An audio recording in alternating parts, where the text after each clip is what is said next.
వెంకటేశాయ. ఏడుకొండలవాడ వెంకటరమణ గోవింద గోవింద. శ్రీ శ్రీనివాస శ్రీ వెంకటేశ గోవింద గోవింద. కలియుగ ప్రత్యక్ష దైవం శ్రీనివాస పరబ్రహ్మ అనుగ్రహ విశేషంతో శ్రీమద్భాగవతంలో దశమస్కంధంలోని విశేషాలు యథాశక్తి తెలుసుకుంటూ ఉన్నాం. నారాయణం నమస్కృత్య నరం చైవ నరోత్తమం దేవీం సరస్వతీం వ్యాసం తతో జయముదీరయేత్. సుఖయోగీంద్రుల వారు పరీక్షిన్ మహారాజునకు శ్రీకృష్ణస్వామి దివ్యలీలా విశేషాలను వర్ణించి చెబుతూ ఉన్నారు. చమత్కారంగా పరిహాసంగా రుక్మిణీదేవి మనసు కష్టపడే విధంగా ఆ శ్రీకృష్ణుడు మాట్లాడినటువంటి ఆ వచనములకు రుక్మిణీదేవి సమాధానం చెబుతూ, స్వామి, నీ భక్తులైన వాళ్ళ యొక్క మార్గాలని ఆచరణలను తెలుసుకోవటమే కష్టం. యోగులు ఇలాంటి వాళ్ళంతా నిన్నే ధ్యానిస్తూ ఉంటారు, వాళ్ళు ఎప్పుడు ఎలా ఉంటారో తెలియదు. వాళ్ళ విశేషాలు తెలుసుకోవటమే కష్టం. వారి హృదయాల్లో ఉన్నటువంటి నీ యొక్క ప్రవర్తన నడవడిక అర్థం చేసుకోవటం ఎవరి వల్ల అవుతుంది? కాబట్టి నాకు శాస్త్రం తెలియదు అని నీవు చెప్పటం అనేది సమంజసం కాదు స్వామి.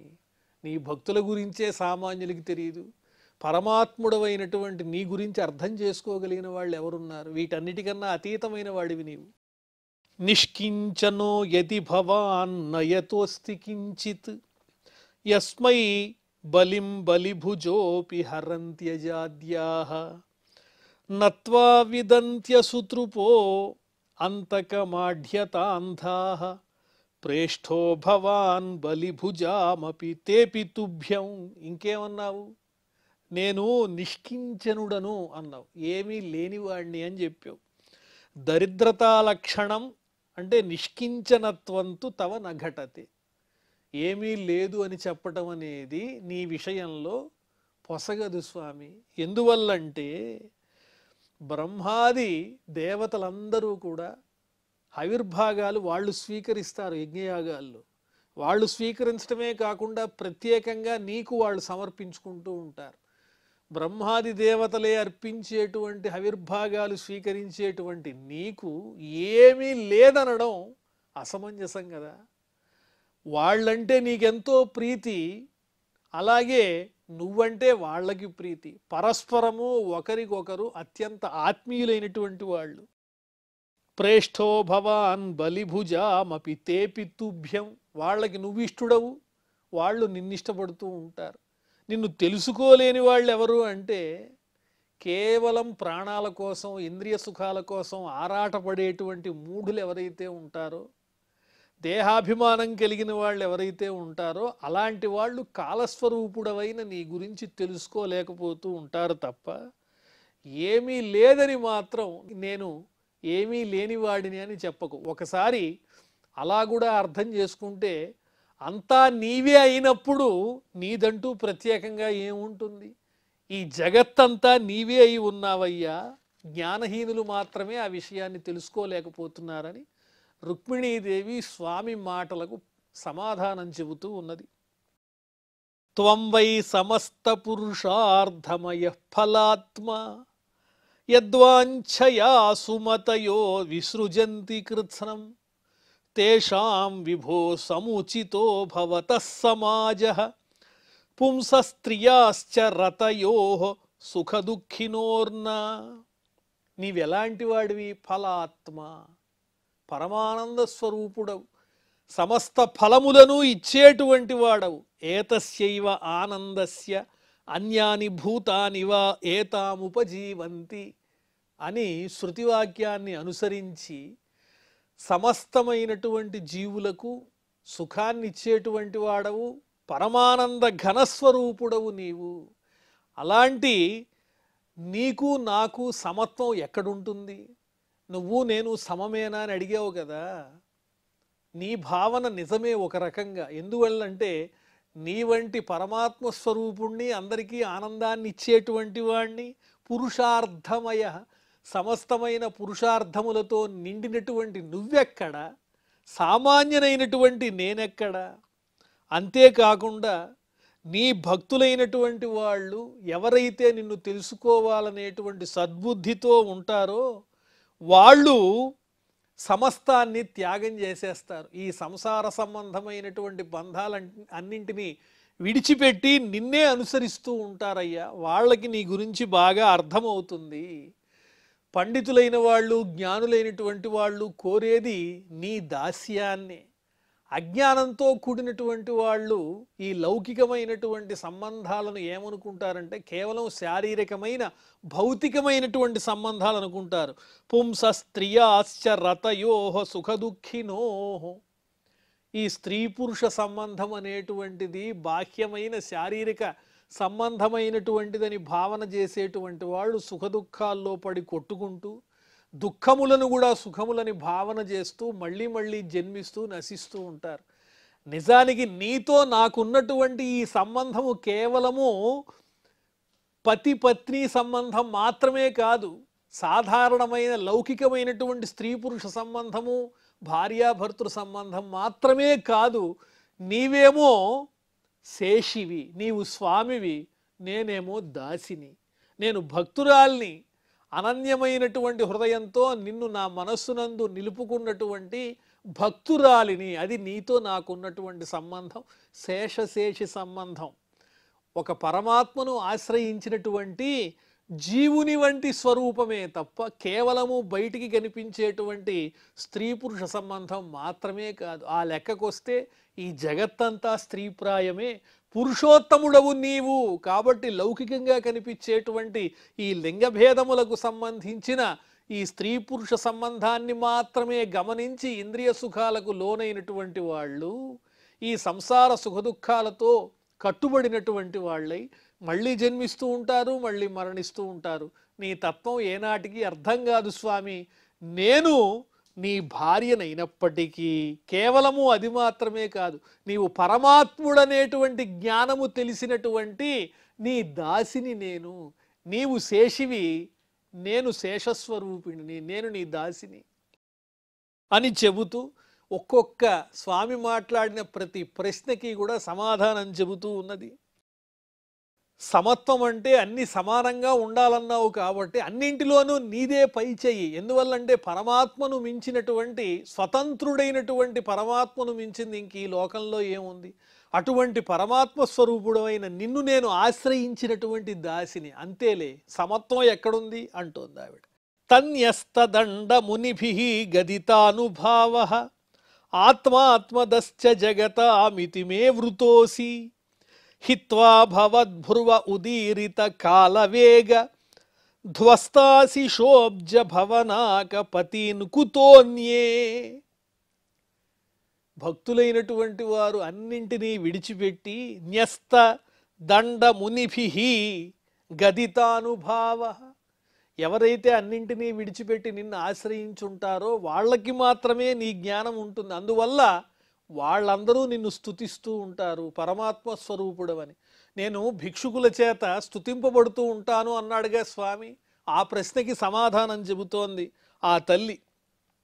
అందరి యందు అంతర్యామిగా ఉండేటువంటి పరమాత్మవు నీవైతే నిన్ను స్తుతించగా ఎవరిని స్తుతిస్తారు స్వామి?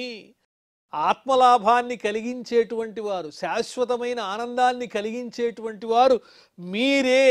అందువల్లనే మిమ్మల్ని నేను వరించాను. హిత్వా, అందరినీ విడిచిపెట్టి, భవద్ధ్రువ ఉదీరిత కాలవేగ ధ్వస్తాసి శోబ్జ భవనాక పతీన్, అందరినీ విడిచిపెట్టి మిమ్మల్ని ఎందుకు వరించానంటే నిత్యానంద ఘనస్వరూపుడవు, పరమాత్ముడవు, యోగుల చేత, నీవు చెప్పినటువంటి భిక్షుకుల వలె కనిపించేటువంటి మహానుభావుల చేత, అన్నీ విడిచిపెట్టినటువంటి వాళ్ళ చేత స్తుతింపబడేటువంటి మహానుభావుడవు నీవు కాబట్టే నిన్ను నేను వరించాను అందరినీ విడిచిపెట్టి. ఎందువల్ల?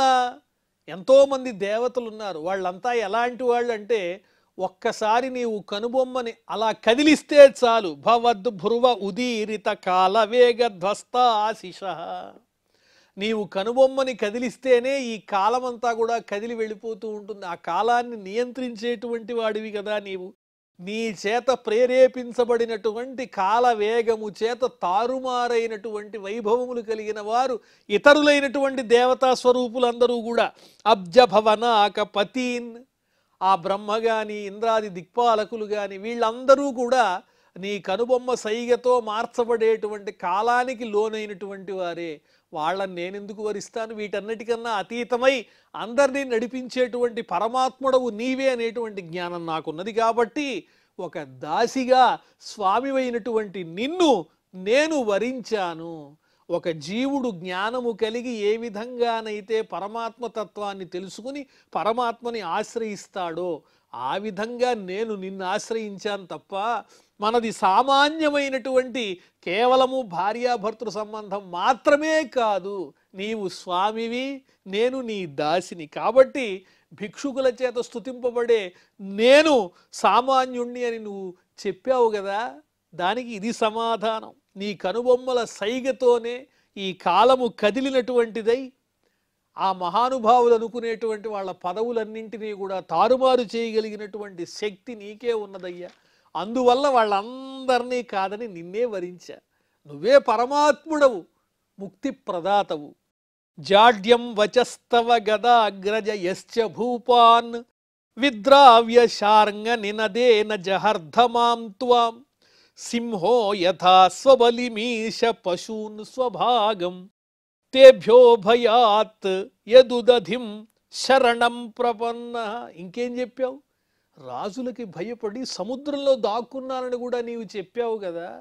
ఓహో, అందుకేనేమో నేను వర్తమానం పంపించంగానే బ్రాహ్మణోత్తముని చేత ద్వారక నుంచి బయలుదేరి విదర్భ దేశానికి వచ్చి కుండిన నగరంలో నన్ను అంతమంది రాజుల ముందు రథాన్ని అధిరోహింపజేసుకుని ధైర్యంగా ఎదురొచ్చినటువంటి పరాక్రమ సంపన్నులైన ఎంతోమంది గొప్ప గొప్ప రాజులందరినీ కూడా జయించి నీ వీరత్వంతో పరాక్రమంతో వాళ్ళని పరాభవించావు. విద్రావ్య శార్ంగ నినదేన, శార్ంగం అనే పేరు కలిగినటువంటి నీ ధనుస్సు యొక్క శబ్దంతోనే, ఆ ధనుస్సు యొక్క నారి శబ్దంతోనే వాళ్ళందరినీ భయభీతుల్ని చేసి వాళ్ళందరినీ పారద్రోలి నన్ను తీసుకుని వచ్చావు కదా. అంత గొప్పవాడవైన నీవు రాజులకు భయపడి సముద్రంలో దాగి ఉన్నానని చెప్పటం ఎంతవరకు ఇక్కడ సమంజసం స్వామి? జాడ్యం వచస్తవ గదాగ్రజ యశ్చ భూపాన్ విద్రావ్య శార్ంగ నినదేన జహర్ధమాంత్వం. ఆ విధంగా వాళ్ళందరినీ జయించి నన్ను తీసుకుని వచ్చావు. సింహో యథా స్వబలిమీశ పశూన్ స్వభాగం. చిన్న చిన్న జంతువులను అన్నింటినీ కూడా పారద్రోలి సింహము తనదైనటువంటి వేటతో తనకు సంబంధించినటువంటి పదార్థాన్ని భాగాన్ని ఏ విధంగానైతే తన వీరత్వంతో సంపాదించుకుంటుందో అలా సింహంలాగా మిగతా వాళ్ళందరినీ, నక్కల్ని తోడేళ్ళని సింహము జయించినట్లుగా ఆ రాజులందరినీ జయించి నన్ను నీవు తీసుకుని వచ్చావు. అలాంటి నీవు ఆ రాజులకు భయపడి సముద్రంలో దాక్కున్నావా? ఎంత చమత్కారంగా చెప్పావు స్వామి. యద్వాంఛయా నృపశిఖామణయః అంగవైన్య జాయంతనాహుష గయాదయ ఐకపత్యం రాజ్యం విసృజ్య వివిషుః వనమంబుజాక్ష సీదంతి తేను పదవీం తైహా స్థితాః కిం. నిన్ను అనుసరించి వెళ్ళేటువంటి వాళ్ళు కష్టాలు పడతారన్నావుగా. నిన్ను అనుసరించినటువంటి వాళ్ళు ఎవరు? నీ భక్తులే కదా. మహారాజులందరూ గొప్ప భక్తులు ఉన్నారు, వాళ్ళందరూ నిన్ను అనుసరించారు. ఎవరెవరు? వాళ్ళు మోక్షాన్ని కోరినటువంటి నృపశిఖామణులు, రాజశిఖామణులు. ఎవరు? అంగుడు, పృథు చక్రవర్తి, అలాగే భరతుడు, నహుషుని కుమారుడైనటువంటి యయాతి, గయుడు ఇత్యాదిగా కలిగినటువంటి సమస్తమైనటువంటి రాజశిఖామణులు అందరూ రాజ్యం చేసిన తర్వాత ముక్తి కోసమని రాజ్యాన్ని విడిచిపెట్టి అడవుల్లో ప్రవేశించారు. రాజ్యం విసృజ్య వివిషుః వనమంబుజాక్ష. పద్మముల వంటి నేత్రములు కలిగిన ఓ శ్రీకృష్ణ పతి పరమాత్మ, వాళ్ళందరూ రాజ్యాన్ని విడిచిపెట్టి దేనికి అడవుల్లో ప్రవేశించారు? నిన్ను అనుసరించడం కోసమే, నీ అనుగ్రహం సంపాదించడం కోసమే. నీ అనుగ్రహం కోసం అనుసరించిన వాళ్ళు కష్టాలు పడతారన్నావు. వాళ్ళు అడవులకు వెళ్ళారు, కష్టపడ్డట్టే. కానీ తద్వారా ఏం పొందారు?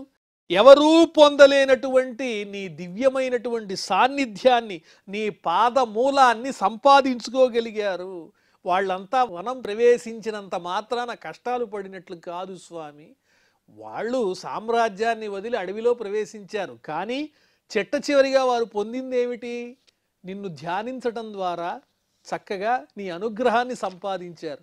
మరి నిన్ను అనుసరించిన వాళ్ళు కష్టాలు పడతారంటే వాళ్ళకి నీ దివ్యమైన అనుగ్రహం ఎలా లభిస్తుంది? అంటే రుక్మిణీదేవి యొక్క వచనములలో ఏం కనిపిస్తోందంటే కేవలం కృష్ణుడంటే ద్వారకని పరిపాలించేటువంటి కృష్ణుడు మాత్రమే కాదు, తన భర్త మాత్రమే కాదు, ఇతడు పురాణ పురుషోత్తముడైన సాక్షాత్తు పరబ్రహ్మ అయినటువంటి శ్రీ విష్ణువే అనేటువంటి ఆ మాట, అంటే కృష్ణుని యొక్క మాటల్లో ఉన్నటువంటి ఆంతర్యాన్ని గ్రహించి, స్వామి నిన్ను లౌకికమైనటువంటి మానవ మాతృనిగా నేను గుర్తించట్లేదు సుమా, నీవు పరమాత్మ స్వరూపుడవనే విషయం నాకు తెలుసు అని స్పష్టంగా పరమాత్మకు తన వచనములతో వినయపూర్వకంగా ప్రత్యుత్తరం ఇస్తోంది రుక్మిణీదేవి. కాన్యం శ్రయేత తవ పాద సరోజగంధం ఆఘ్రాయసం ముఖరితం జనతాపవర్గం లక్ష్మ్యాలయంతు అవిగణయ్య గుణాలయస్య మర్త్యాసదోరుభయమర్ధ వివిక్త దృష్టి. నీ పాదపద్మముల యొక్క దివ్యమైనటువంటి సుగంధాన్ని ఆఘ్రాణించినటువంటి వారు, పద్మము లాంటి దివ్యమైన సుగంధం కలిగిన నీ పాదముల యొక్క దివ్యమైన ఆ గంధాన్ని ఆఘ్రాణించినటువంటి వారు ఎవరు మాత్రం నిన్ను విడిచిపెడతారు? కేవలం ఇక్కడ స్త్రీ పురుష భేదమనే కాదు, ఏ భక్తులైనా నీ పాదాలనే ఆశ్రయిస్తారు. సజ్జనుల చేత సేవింపబడేటువంటివి నీ దివ్య పాదాలు, మోక్షాన్ని ఇచ్చేటువంటివి, ఎవరైతే ఆశ్రయిస్తారో వాళ్ళందరికీ ముక్తినిచ్చేటువంటివి, లక్ష్మీదేవికి నిత్య నివాస స్థానములైనటువంటివి, అలాంటి సద్గుణములకు నివాస స్థానమైన పద్మముల వంటి సుగంధంతో చక్కగా ప్రకాశించేటువంటి నీ పాద పల్లవములను విడిచిపెట్టి ఎవరు మాత్రం ఇంకెవరిని ఆశ్రయిస్తారు? ఏ స్త్రీ అయినా కూడా నీ వంటి ఉత్తముడైన పరమాత్మను కాదనుకుంటుందా? అలా కాదనుకుంటే ఆ స్త్రీకి నీ దివ్యతత్వం అర్థం కానట్లే. అది తెలియని వాళ్ళు మూఢుల్నే ఆశ్రయిస్తారు. మర్త్యా సదోరుభయమర్ధ వివిక్త దృష్టి. సంసారాన్ని హరించేటువంటి నీ పాదములను విడిచిపెట్టి అన్యులను ఎవరైతే వరిస్తారో వాళ్ళు దారుణమైనటువంటి భయంకరమైన ఈ సంసారంలో పడినట్లే, అందులో జనన మరణ చక్రంలో వాళ్ళు దుఃఖపడుతున్నట్టే. కాబట్టి స్వామి నీవు మానవ మాతృడివి కాదు, నీవు పరమాత్మ అనేటువంటి జ్ఞానం నాకున్నది అనేటువంటి చక్కని మాటలు చెబుతూ ఉన్నది రుక్మిణీదేవి. త్వం త్వానురూపమభజం జగతామధీశం ఆత్మానమత్ర చ పరత్ర చ కామపూరం స్యాన్మే తవాంఘ్రిరణం శృతిభిర్భ్రమంత్య యో వై భజంతముపయాత్యనృతాపవర్గః. నీ పాదాలు ఎవరైతే ఆశ్రయిస్తారో వాళ్ళకి ఈ సంసార సంబంధమైనటువంటి సంగములు అంటనే అంటవు. జగతామధీశం, జగత్తులన్నింటికీ అధిపతి అయినటువంటి వాడివి నీవు. నిన్ను భజించేటువంటి వారికి ఈ లోకంలోనూ సుఖం కలుగుతుంది, ఆ తరువాత మోక్ష సామ్రాజ్యము లభిస్తుంది నిన్ను అనుసరించటం చేత. కాబట్టే నీ చరణ పద్మములను నేను ఆశ్రయించానయ్యా స్వామి. ఈ జనన మరణ చక్రం నుంచి రక్షించేటువంటి అనేక రకాలైన జన్మలు కలుగుతూ ఉంటాయి. మానవ జన్మలు కలుగుతూ ఉంటాయి, జంతు జన్మలు కలుగుతూ ఉంటాయి. పిపీలికాది బ్రహ్మపర్యంతము మనం చేసుకున్న కర్మని బట్టి ఏ జన్మైనా కలగచ్చు. నీ పాదాలు ఆశ్రయిస్తే వాటి చేత ఎవరు పీడింపబడరు. నిన్ను అనుసరించినటువంటి వారు, నిన్ను భజించినటువంటి వారు తప్పకుండా ముక్తినే పొందుతారు. ఈ సంసార బంధములు వారిని ఏమీ చెయ్యలేవు స్వామి అని చెబుతోంది రుక్మిణీదేవి. తస్యాస్యురచ్యుత నృపా భవతోపదిష్టాః స్త్రీణాం గృహేషు ఖరగోష్వ బిడాల భృత్యాః యత్కర్ణమూలమరికర్షణనోపయాయాత్ యుష్మత్కథామృడ విరించి సభాసు గీత. ఇందాకేమన్నావు స్వామి నీవు? ఎంతోమంది మహారాజులు, గొప్పవాళ్ళు, సౌందర్యం కలిగిన వాళ్ళు, పరాక్రమవంతులు ఎవరైనా ఉన్నారు కదా, మరొకరిని వరించచ్చు కదా అన్నావు కదా. దానికి నేను సమాధానం చెబుతున్నాను. ఆ రాజన్యులు ఎవరైతే రాజులు ఉన్నారో వాళ్ళందరూ కూడా ఈ సంసార సాగరాన్ని ఆనందిస్తూ దుఃఖాలను సుఖాలను అనుభవించేటువంటి వాళ్ళే. ఈ సంసార తాపత్రయంలో పడినటువంటి వారే. ఏది ఇందాక నీవు ఉపదేశించినటువంటి ఆ సుందరమైన స్వరూపాలు కలిగిన రాజులందరూ కూడా ఇళ్లల్లో స్త్రీల వెంట అనుసరించి వెడుతూ భౌతికమైనటువంటి సంబంధాలే శాశ్వతం అనుకుని ఆ స్త్రీల వెంట తిరుగుతూ ఎలాగా అంటే గాడిదల్లాగా, ఎద్దుల్లాగా, కుక్కల్లాగా, పిల్లుల్లాగా, సేవకుల్లాగా సేవిస్తూ స్త్రీ స్వరూపాన్ని చూచి లౌకికమైనటువంటి సంబంధంతో దుఃఖాలని ఆనందమని భ్రాంతి పడుతూ ఈ సంసార సాగరంలో నిమగ్నమయ్యి నీ గొప్పతనం తెలియక వాళ్ళందరూ బాధలు పడుతున్నారు, నువ్వు చెప్పినటువంటి ఆ రాజులంతా. కాబట్టి నేను ఆశ్రయించింది ఎవరిని? సామాన్యమైనటువంటి సంసార బంధాన్ని ఇచ్చేటువంటి మానవ మాతృణ్ణి కాదు, అలౌకికమైనటువంటి మోక్ష సామ్రాజ్యాన్ని ఇచ్చేటువంటి పరమాత్మను నేను ఆశ్రయించాను. నీ గొప్పతనం ఎవరైతే చెవులతో వినరో వాళ్ళు మాత్రమే మాయకి లోనై, అది కూడా నీ మాయే, నీ మాయకి లోనై ఈ సంసార సాగరంలో దుఃఖపడుతూ ఉంటారు. నీ దివ్యమైన చరిత్ర ఎలాంటివి అంటే సాక్షాత్తు బ్రహ్మగారి దివ్య సభలో కూడా నిరంతరము గానం చేయబడేటువంటి దివ్యమైన చరిత్రలు నీవి. బ్రహ్మగారే నీ కీర్తిని చక్కగా గొప్పగా కీర్తిస్తూ ఉంటారు. అలాంటి పరమాత్ముడు అన్న విషయం నాకు తెలుసు. అలాంటి నిన్ను విడిచిపెట్టి లౌకికంగా లోకంలో సంసారం పట్టిపోయేటువంటి దుఃఖాల్లో అనుభవించేటువంటి అజ్ఞానులైనటువంటి ఆ సుందరుల వలె కనిపించేటువంటి నిజమైన సౌందర్యం ఏదో తెలియనటువంటి ఆ దుష్టరాజుల్ని నేను వరిస్తానా?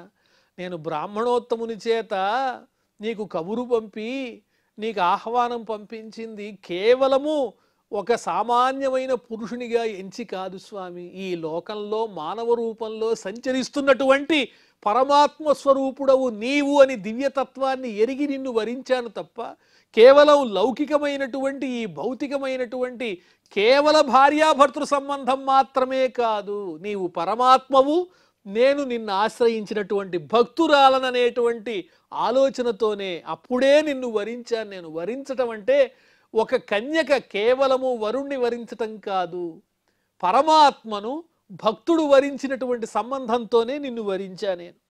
త్వక్ష్మశ్రురోమ నఖకేశ పినద్ధమంతః మాంసాస్థిరక్త క్రిమివిట్ కఫ పిత్తవాతం జీవచ్ఛవం భజతి కాంతమతిర్విమూఢా యాతే పదాబ్జమకరందమజిఘ్రతీ స్త్రీ. ఇంకా స్పష్టంగా చెబుతోంది రుక్మిణీదేవి. కేవలము ఈ చర్మము, అలాగే ఈ కేశములు, గోళ్ళు, అదేవిధంగా అనేక రకాలైనటువంటి రోగాలు, వీటన్నిటితో మాంసము, వీటన్నిటితో ఎముకలు, ఇలాంటివన్నీ కలిసి ఉన్నటువంటి దేహధారులైనటువంటి ఆ మానవ మాతృల్ని, అటువంటి దుష్టక్షత్రియుల్ని ఎవరు భరిస్తారంటే నీవు పరమాత్మ అనేటువంటి జ్ఞానం లేని వాళ్ళు శారీరకమైనటువంటి సౌందర్యాన్ని చూచి రోగగ్రస్తమై నశించిపోయేటువంటి దేహం కలిగినటువంటి సామాన్యులైన క్షత్రియులను, తమకు అనురూపమైనటువంటి వారిని వరిస్తూ ఉంటారు. కానీ నేను మిమ్మల్ని వరించిన కారణం ఏమిటి అంటే నీవు వీటన్నిటికన్నా అతిరిక్తమైనటువంటి స్వరూపం కలిగినటువంటి వాడవు. నిన్ను కాదని ఇతరుల్ని వరించినటువంటి వారు జ్ఞానము లేనటువంటి వారే. యాతే పదాబ్జమకరందమజిఘ్రతీ స్త్రీ. నీ పాదపద్మముల యొక్క చక్కని సౌలభ్యాన్ని, ఆనందాన్ని అనుభవించినటువంటి స్త్రీ ఎవరైతే ఉంటారో వాళ్ళు మాత్రమే నిన్ను కాదని కేవలము దేహస్వరూపాన్ని మాత్రమే చూచి ఆ సౌందర్యానికి లోబడి భౌతికమైనటువంటి సంబంధాన్నే కోరుకుని వాళ్ళు అలాంటి దుష్టుల్ని వరిస్తారు. కానీ నేనలా కేవలము భౌతికమైన సౌందర్యాన్ని చూచి వరించేదాన్ని కాదు సుమా, నీవు పరమాత్మవని నాకు తెలుసు స్వామి, అందువల్లనే నిన్ను వరించాను అని రుక్మిణీదేవి స్వామిలో ఉన్నటువంటి తత్వ సారాన్ని, తాను అర్థం చేసుకున్న విషయాన్ని సుస్పష్టంగా శ్రీకృష్ణ పరమాత్మ ఎదుట చక్కగా విశదీకరించి చెబుతూ ఉన్నది. మరి ఆ తరువాత ఏం జరిగిందో మనం మళ్ళీ తెలుసుకుందాం. ప్రస్తుతం క్షమాప్రార్థనాదులతో ఈ కార్యక్రమాన్ని పరిసమాప్తం చేసుకుందాం. అథ క్షమాప్రార్థన యదక్షరపదభ్రష్టం మాత్రాహీనంచ యద్భవేత్ తత్సర్వం క్షమ్యతాం దేవ నారాయణ నమోస్తుతే. శ్రియః కాంతాయ కళ్యాణ నిధయే నిధయేర్ధినాం శ్రీవేంకట నివాసాయ శ్రీనివాసాయ మంగళం.